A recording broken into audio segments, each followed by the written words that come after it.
Reference. I'm the one who's offering all these courses to you as the coordinator of IPI. Welcome. Finally, I got to meet you in class. Finally. The most intelligent group there is. So I've been told. IPI, 2 IPI. Okay. I'm here not as your coordinator, although I can understand that if you have some questions about the program, I'm happy to deal with them, but then later on, after class. Right? What's your name? What's your name? Enrica. Enrica. Alright. As for now, you're called Enrica. You know what it means sitting in front?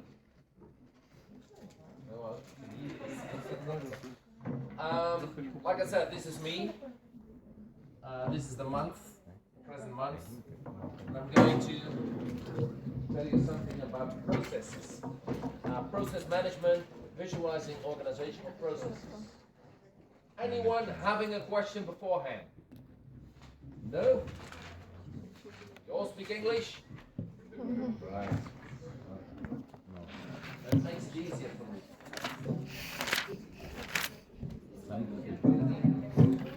Here we go.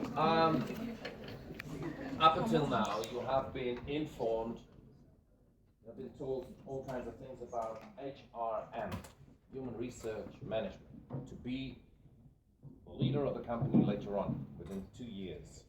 In 2 years, you get your certificate, and then you'll knock on doors and say, who's the manager here? Someone steps in front, and then you kick his ass, and you're in. You're the manager. That's all what HRM is about.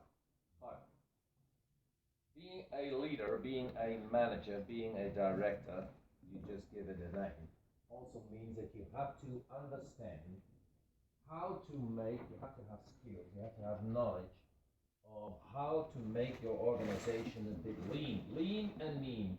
Agility. That's what it's all about today. Every vacancy in every newspaper, magazine, on internet is, if you want to be a manager, you have to know about making this company lean and mean. And this might help you to get a focus on that. Alright. I'm a guy that really would like to answer questions when they pop up. You raise your hand. Don't ask your neighbor, because up till now, they don't know nothing about this. I'm the only one who knows about it. So ask me the question. And I can show my expertise on this.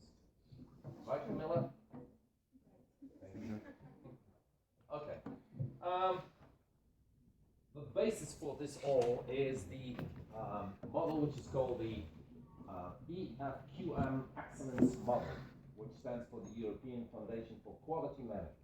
You know, as a management leader, manager, part of management team, whatever you given a name, you're responsible for, well, making sure that your organization shows some quality. Okay. This foundation has brought, and I will come to the significance of this model, has brought this model in which you will see a few things. All right, what are those things? Well, first of all, you will not find them on your display of your smartphone, which means that the smartphone goes into your pocket. Right. You have basically 2 blocks, 2 areas. This is your organization. This is what you are responsible for later on as a manager. And what you see is that to the left you see the enablers, and to the right you see the results. And at the bottom you see an arrow going to the left, and below that you see learning, creativity, and innovation. And this model is basically the basis for what we are going to do within a few weeks, 2 weeks, I think we have scheduled 2 weeks. The organization, for good results, the organization depends on its enablers. A good manager, part of leadership, has more influence into good quality than a bad manager. You all agree, right? If you hire good staff, excellent staff, skill, great knowledge, they might do a better job than people who don't have those qualities. It's an open door. You have to come up with a good strategy because the organization is really in for a long-term existence. You all want TUI to exist within 20 years. Well, and TUI must have a strategy to overcome everything that's happening right now. Using internet, using websites, kicking out travel agencies. So that's what strategy is all about. Then, part of your organizational success is choosing the right partners. Doing business with the right partners, right people. That's also something that really is decided on which results you're going to have later on. And part of all this is being supported by, let's say, and the results being supported by how you manage your processes, what kind of product you sell, and what kind of service you offer. Right? Let's go to the right. And slowly but steadily, you will understand the model. People results is basically the satisfaction your personnel has in doing their job. That is, are they satisfied? Customer result. Enrico? No, what's your name? Anita. Anita. Anita. Alright. Anita. Learn another name. Anita. Customer results. What do you think? They depend on, what do you think? And that comes from? Ever been dissatisfied with the product they gave you? Ever went back, opened the door, smashed on the table inside of the shop and said, listen, you just sold me.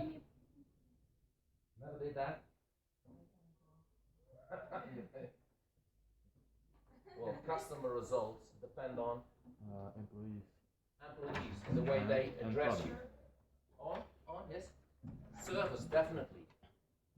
So if they sell you a vacuum cleaner, it's not about, this is always the example I give you, it is not about the color pink it has, but it's about another thing that it should do. Namely, clean up mess. And if the color doesn't like you go back, they will say, well listen, you were there when you bought it, you saw it was a pink one. Right? So you can't complain about the color, but you can complain about its function. It doesn't work. It doesn't do what you said it would do.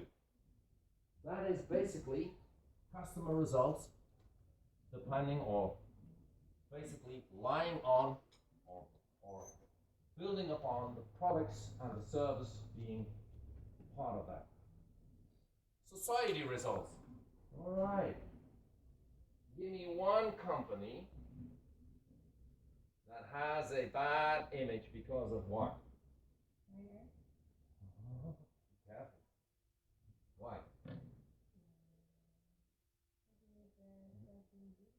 Yeah, the staffing, something about that. Pilots being mistreated, having no sleep, having to not that much fuel in the tank, so you're getting as a passenger in the airplane and you hope you get safe to the next airport, you know, that stuff. Image building. Well, society is about all of we, without being a customer. Okay, how do we look at companies like Coca-Cola? How do we look at companies like KLM? What do you think of TUI? What do you think of Sunweb? What do you think of Thompson? You just name it. It is about how we look at a company, what kind of image we give it, and yeah, it's basically all also in our, well, give me one thing, one phenomena right now that's pretty much an issue within tourism business when it comes to society results, society looking at you as a company in tourism. Sustainability. Sorry? Sustainability, I said. What's your name? What do you want to know? I just want to know every name. Bianca, I want to learn people. Bianca, where are you from? Romania. All right. Bianca from Romania. You're right. Sustainability. Nowadays, if we have a company and we buy things and we might have an idea that they are not that sustainable in doing business, we might go to another company. So that's all part of the success model that is part of this model as well. All right, and then you have the key results. What would the key results mean here in this case? Key results. All companies, whether you have TUI, Thomson, KLM, Ryanair, it's all about, definitely also in Romania. Or was it Bulgaria? Where are you from? Romania. Romania. What is it that's important when it comes down to key results as a company? Profit, profit, profit, profit, profit. Right? I didn't see you right. Profit, profit, profit, profit. Key result is about profit. You can have the most marvelous results here, but if you don't have any key results, you're going down the drain. Mayday, mayday, we're going down, we're going down. Keep that in aviation business, right? Right now, example. What the company needs, what are you, well, that's your responsibility, is that you learn from what's been shown here, that you analyze those things, and that you get back into your organization and change things. You kick out people or you kick some asses. You say, well, listen, you should be here at 8 o'clock and go home at 7 o'clock in the evening and do all this. So this pile of work needs to be this big in the evening. You go back to your personnel. Strategy needs to be changed. You quit working with these partners, you choose with different partners. Why? Because they might hinder you in achieving the best quality. Luckily me, I'm only responsible for explaining one thing of this model only, and that is how to change processes in the organization. Right up until this moment, I think you were quite involved in people, HRM, right? Leadership, doing motivated, talk to your personnel, stuff like that. Okay, so the model I'm speaking of has 9 criteria that companies can use to assess where they are, help them to understand the key strengths and potential gaps in performance, and then of course try to improve them. Try to improve them. Let's go to the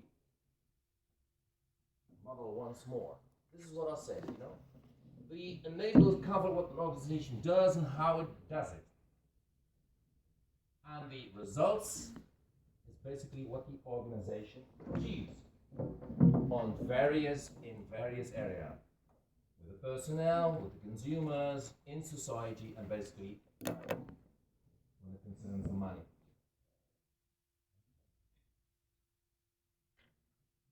This small area here, we are going to look at in the coming 2 weeks. The processes. Looking at processes is basically this idea. Doing things, that's one thing. Doing the right things, this is your study. You do something. Listen, what are you studying? Something with tourism. I'm doing something. At least I'm doing something, right? But you should do the right thing, which is studying, looking at your literature, books, writing the best exams you ever wrote. Right? That's doing things, doing the right things. But it's all about the last one, doing the right things right. That's what it's all about. Okay. So adjusting is all about doing the right thing right. And I'm responsible for the enabler processes. I'm going to talk to you about, okay, where to start, how to use it, what can we do to improve processes.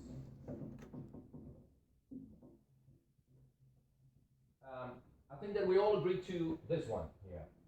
An efficient process or efficient processes contribute to a better result. Why? Well, basically, because if it's inefficient, the result in earning money will go down.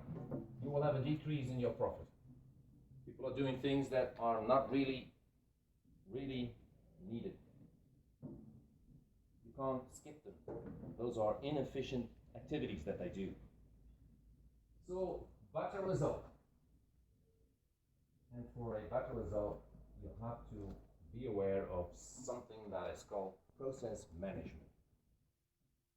If you want to be a manager later on, how big or how small your department or your organization is, you're always number one when it comes down to responsibility of process management. Okay, let's have a look about what it is.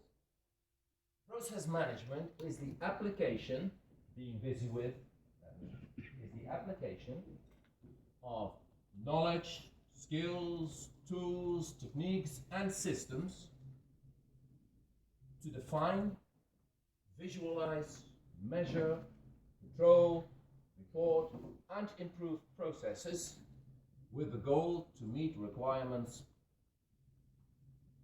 profitably. So basically, you're head of process management in order to improve them. And improving processes can be done by doing two things. One, add computers to your process, automation. Two, by not doing things anymore. Get that? If you do something which is totally irrelevant, you can say to that person, don't do that anymore, it is irrelevant. You're just filling up time. It doesn't contribute to the result. That's one thing. That's the first, let's say, earning you got by looking at process, by looking at what people do. The second thing is, you might give him a computer that helps him doing his work. It's quicker, more efficient. At the end, this person will profit, and thus my organization will profit from it. Knowledge, skills, tools, techniques, and systems. Well, we will be involved in skills, tools, and techniques for the coming 2 weeks in order to get hold of processes. Because if you say, what's a process? Well, let me ask you this question. I have to learn new names here, get to know other people here. Might I ask your name? Yeah? Don't be that eager. Come to you later. Your name? Oh, Tom. Tom. Yeah. Now I forgot the name. I forgot what I wanted to ask Tom. I don't know anymore, sorry. Get back to you later on, About Tom. processes as well. Yeah, well, something with process, but I don't know what. Totally different thing than tourism. What introduction into tourism? I gave that last year. I know Camilla did, but are there any other? Alright. So, skills, knowledge, and tools, that's what it's all about. If I would ask you to define what a process is, what would you say? You might have it right the first time, but what would you say? Oh, listen, this is an example. Oh, I have to write down what a process is. A process is what one? The steps you undertake to improve something, like your skills, knowledge, or technique. If we take out improve and you just focus on the steps that you undertake. You said something like that? Yeah. Then you're halfway. The steps that you undertake to achieve a certain goal. Now you're totally there. So a process is a kind of row of activities, a kind of line of activities. One activity, one step follows the other, basically because it's logical. That's a process. And looking at those steps in line is half of the job for process management. Because if you are able to define the steps in a process to get down to the logical order in activities, you might also find out that certain parts of that line are irrelevant, inefficient, not necessarily to be done. Take them out, your line gets smaller, shorter. The line gets shorter, and for that you reach your end goal much quicker. That's what it's all about. But before you can do that, you must learn how to visualize a process, the steps, the activity. That's what today's meeting is all about. Today I'm only starting, yeah? This is my introduction. Today I will tell you something about using flowcharts. Who's ever heard of flowchart? I repeat my question, because probably you didn't hear it. Is there anyone who's ever heard of flowcharts? No. Either? So this is all new. So I really basically can tell you anything. Oh, that's good. Well, flowcharting is a technique. All right, let's have another name. Next to Camilla, sit. Ishai. What's the technique?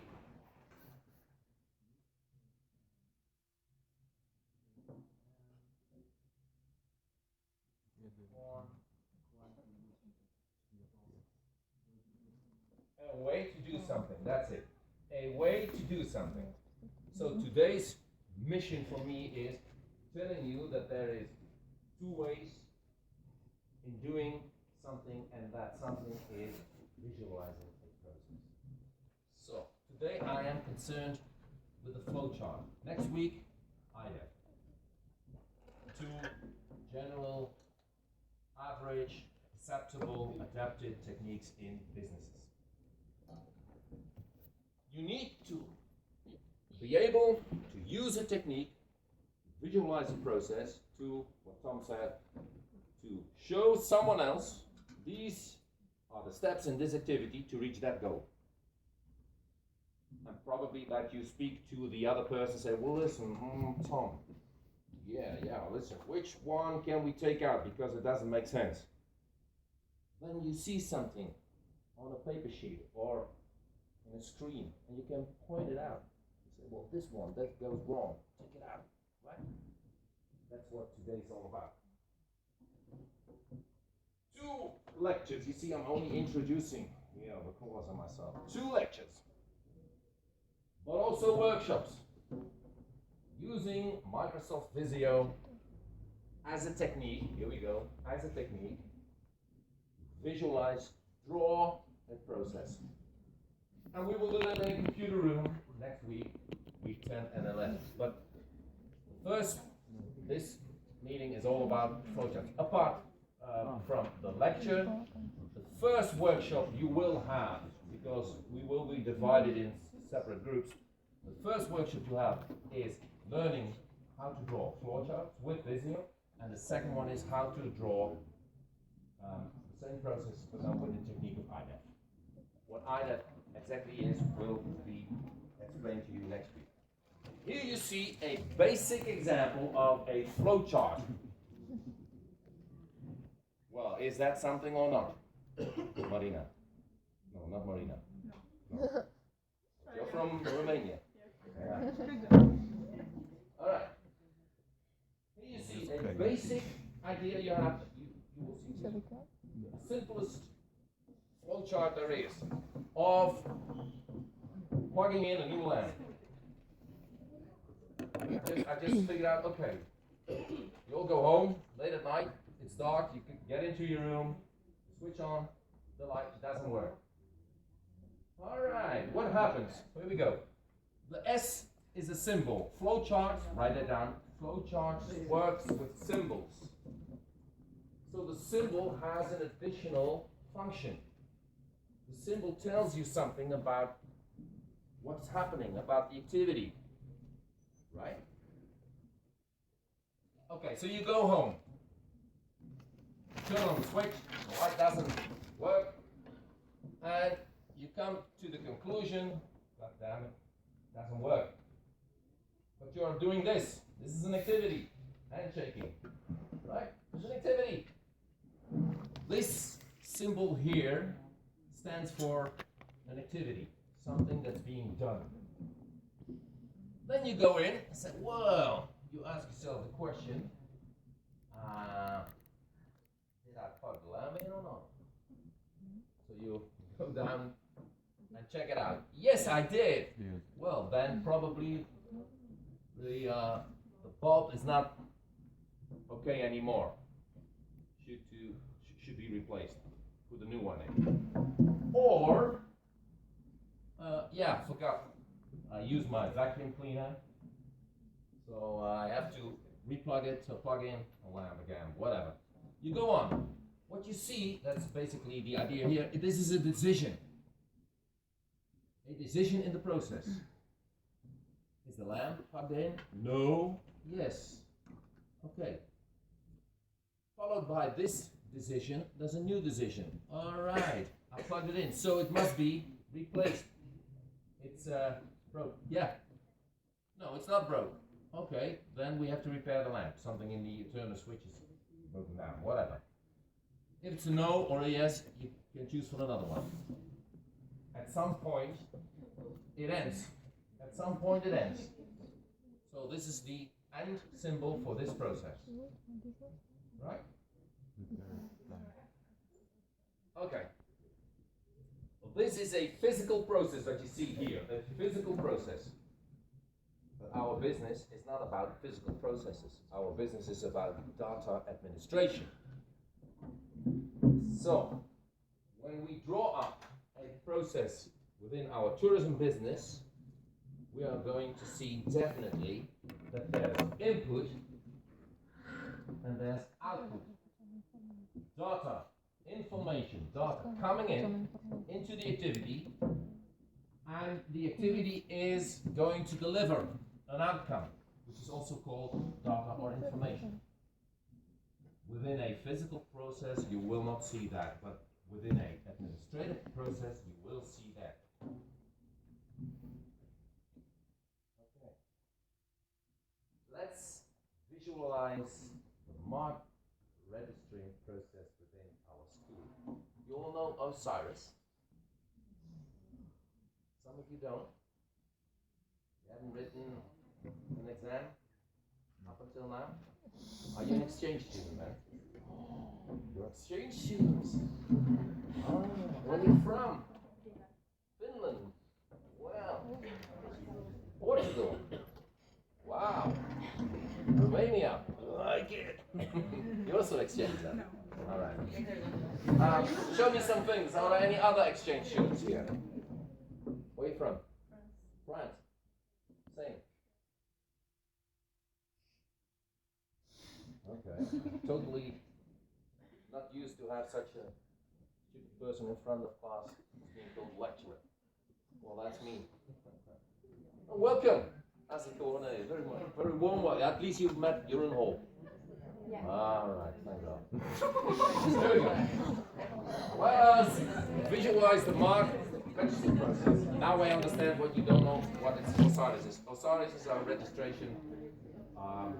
Either for registering the exam or to look up what you got as a mark. All right. We still have 1.5 hour to go. So here it is. What? Check it out. Check it out. 1. You write an exam. I hope you do. Sometime. All right. Or that you already did that. 1. You write an exam. You know we get those exams from our secretary office, and we enter after we have looked at it. Some teachers look at exams and then grade them. That's a nice thing, I would say. Lectures enter exam marks in the Osiris computer application. So we click on certain button, becomes a result list, and we put in grades. Those grades are on your written exams, right? 2. The application files the marks and prints out a list for the lecturer. This was at the beginning. Now things have changed, but I'm still using this example. So the application files the marks, they are put away, and prints out a list for the lecturer. This list will be signed and handed over to the assigner. So I hand them in, I type them in, I put them in, it's input, I press a button, and suddenly what I see is that I have to print it, sign it, and hand it over manually to the Osiris team. 4. After doing that, the marks will be verified and filled as such, after which they will be final. So how many steps do we have here? Tom? 4. Yeah, very good, Tom. Very well. There's no doubt about you being able to count. Right, 4 steps. Okay. Let's do some tests. Let's see if this works. Oh my God. Oh my God. I can't, because normally I put on black screen. But let's pretend this is not here now. This is a black screen. You don't see any sentences, words, nothing. How many steps do we still have, Tom? Still 4. Still 4. All right, close your eyes.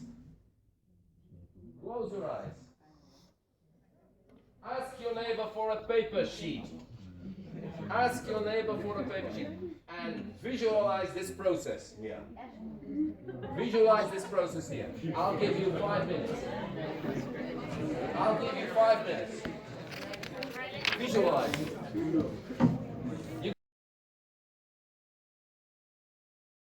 From yeah, I know, but which group are you in?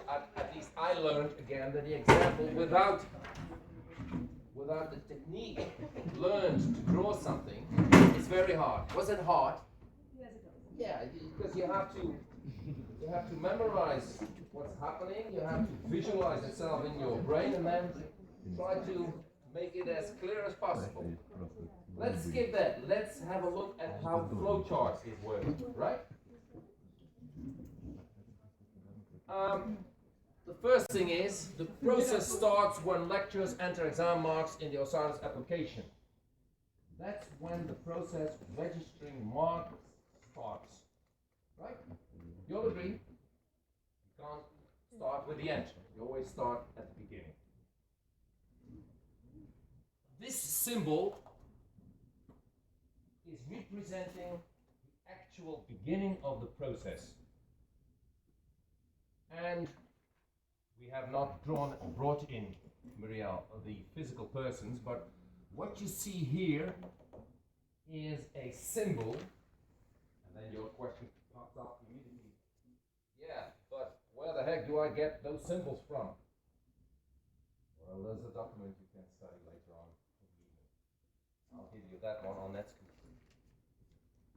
This is a keyboard symbol. You see how easy life gets? Muriel, where are you?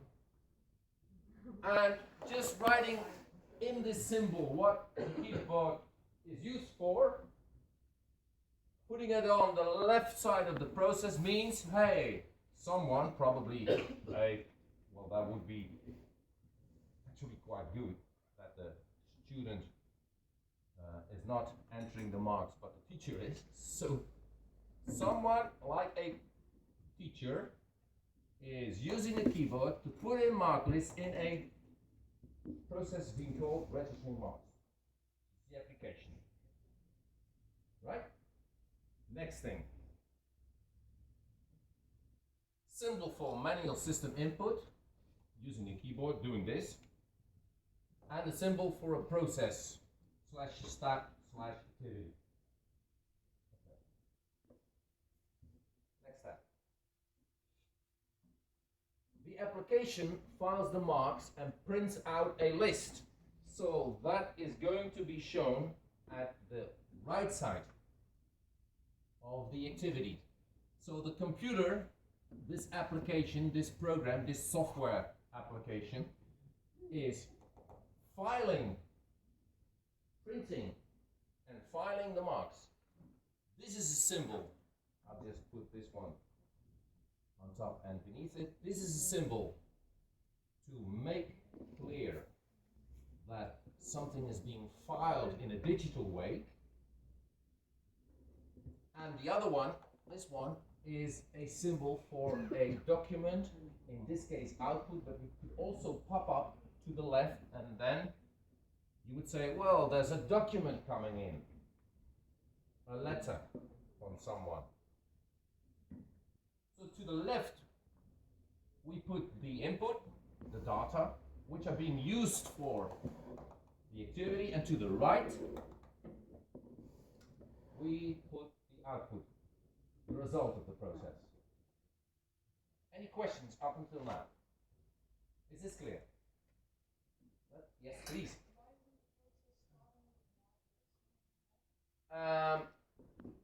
Well, it's a bit weird, but what happens here actually is that I'm not quite sure whether I understand you correctly, but why does the process start with a mark list? Well, actually, these are all marks he enters. The person enters, uses the keyboard to enter the marks.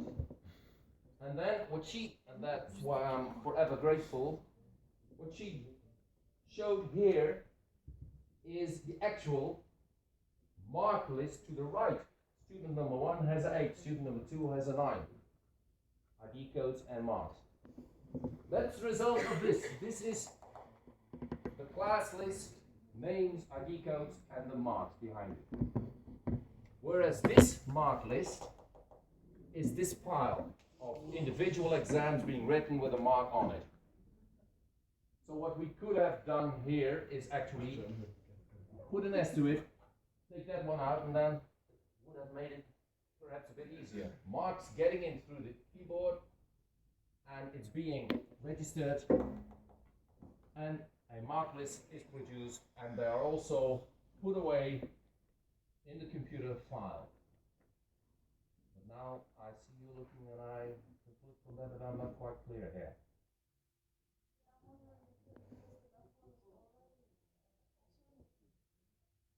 This one, yeah, but this is, yeah, it starts always, the process starts always with an activity.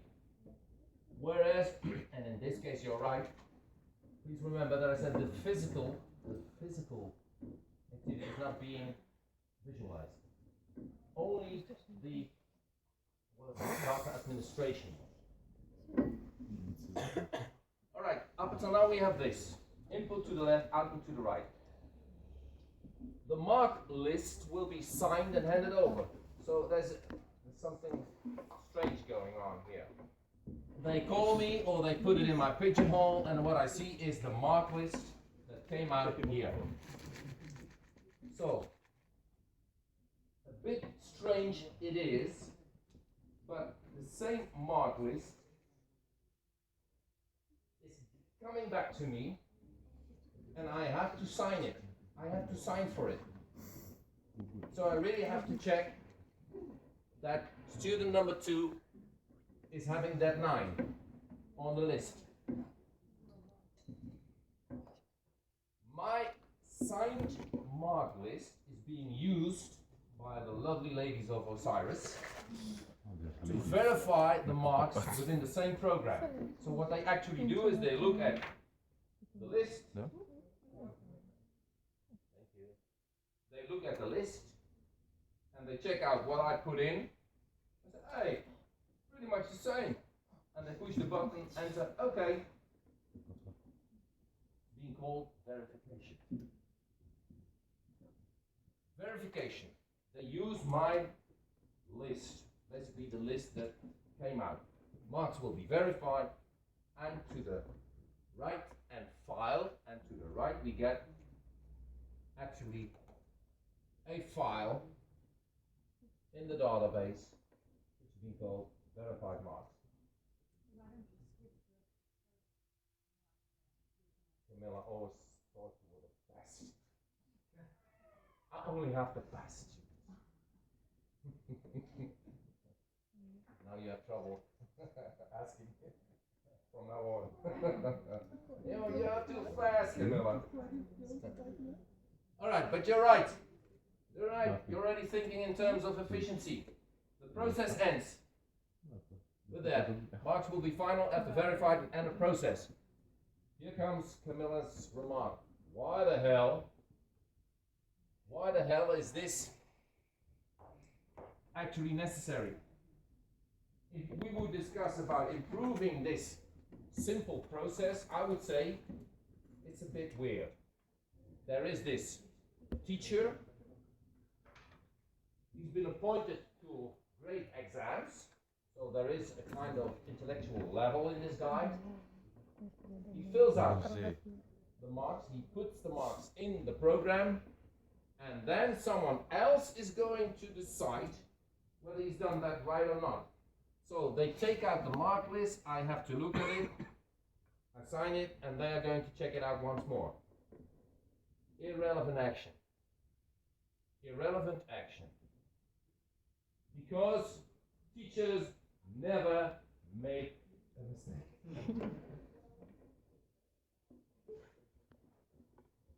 Or do they? Oh yeah. But basically, for the registration, that's an open door, eh? For the registration of the marks, this could be done in a more compromised way.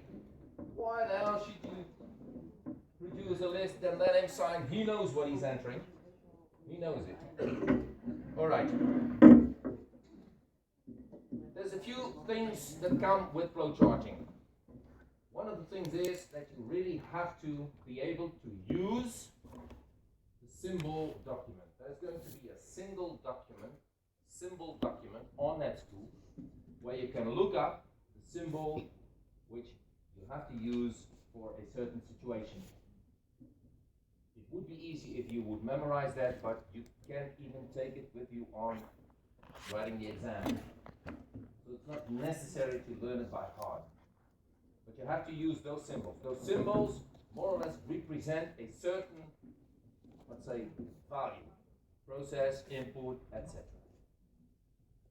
For instance, we haven't used here the decision symbol. There's plenty of activities where a symbol decision needs to be in, because there could be a situation where, as a teacher, I say, well, am I going to grade this a 4 or a 6? That's a decision, right? Could be. Remember, apart from the specific use of symbols, this is the actual, let's say, division of the diagram. To the left, the input. To the right, the output. Okay, let me go through this once more. In the middle, the activities. The outcome can be input again. So output can become input. Here you see that with mark list, mark list, mark list. Register marks, registered marks. You see that? So things can be produced and used in the next step again. But then, what you never may do, this is totally forbidden, is do this. I once did this, but then the cap was not on, and I had to pay for the screen. And I blamed the student for it, because then it's free. So never, ever put an arrow back from the output into the activity. If something as an output is going to be used as input, bring it to the left side at a lower level. My God, what a beautiful course. This is the only homework you have to do. Study flowchart, symbol and description document.